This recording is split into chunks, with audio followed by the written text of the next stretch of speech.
ওমানে বাংলাদেশি প্রকৌশলীদের সংগঠন institute of engineers Bangladesh overseas চ্যাপ্টারের আগের কমিটির বিদায় এবং নতুন কমিটির সংবর্ধনা অনুষ্ঠান তো হয়েছে। মাস্কাটের ক্রাউন প্লাজা হোটেলে আয়োজন করা হয়। নতুন কমিটি প্রবাসী প্রকৌশলীদের পেশাগত মান উন্নয়ন এবং সক্রিয়ভাবে সবাইকে সংগঠিত করতে গুরুত্বপূর্ণ ভূমিকা পালন করবে বলে প্রত্যাশা করা হয়। বিস্তারিত ওমান থেকে প্রতিনিধি মোহাম্মদ রফিকুল্লাহর পাঠানো প্রতিবেদনে। Institute of engineers Bangladesh overseas চ্যাপ্টারের যাত্রা শুরু হয় 1948 সালে। বাংলাদেশি প্রকৌশলীদের সংগঠনটি বর্তমানে সক্রিয় বিশ্বের 14টি দেশে। 2011 সালে ওমানে যাত্রা শুরু করা এই চ্যাপ্টারে বর্তমানে 120-এরও বেশি সদস্য দেশটির অবকাঠামো ও প্রযুক্তি উন্নয়নে কাজ করছে। সংগঠনটির নতুন 16 সদস্যের কমিটি গঠন করা হয়েছে। অনুষ্ঠান শুরু হয় সাধারণ সম্পাদক মোহাম্মদ জুবায়ের আলীর স্বাগত বক্তব্য দিয়ে। এ সময় chairman Aminul Islam, vice chairman শরীফ খান এবং অন্যান্য কমিটির সদস্যরা উপস্থিত ছিলেন।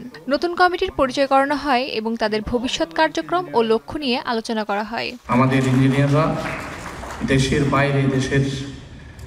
বাইরে থেকেও বাংলাদেশকে রিপ্রেজেন্ট করে যাচ্ছে, বাংলাদেশের সুনাম উজ্জ্বল করে যাচ্ছে। অনুষ্ঠানটি যৌথভাবে পরিচালনা করেন সঞ্জিত কুমার রায় এবং শরীফ খান।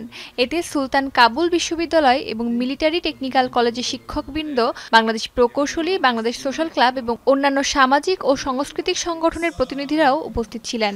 Of course, we need good engineers from the university, but we need also to take care of them and to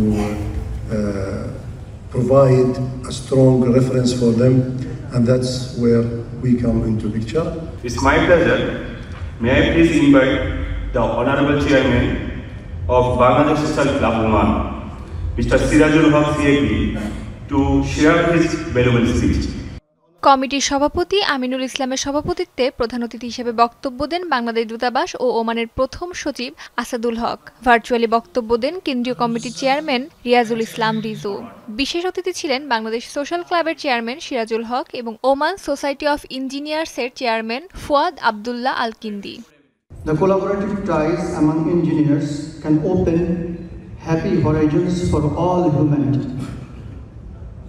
That's why I pray profoundly for your success, to the new committee, and the safe travels and bright future for our departing friends. Thank you all. Shukran jazilan. নতুন committee ওমানের বাংলাদেশি সম্প্রদায় এবং দেশটির অবকাঠামো উন্নয়নে নানা উদ্যোগ ও project পরিচালনা করবে। অস্মিতা বিশ্বাস, যমুনা নিউজ।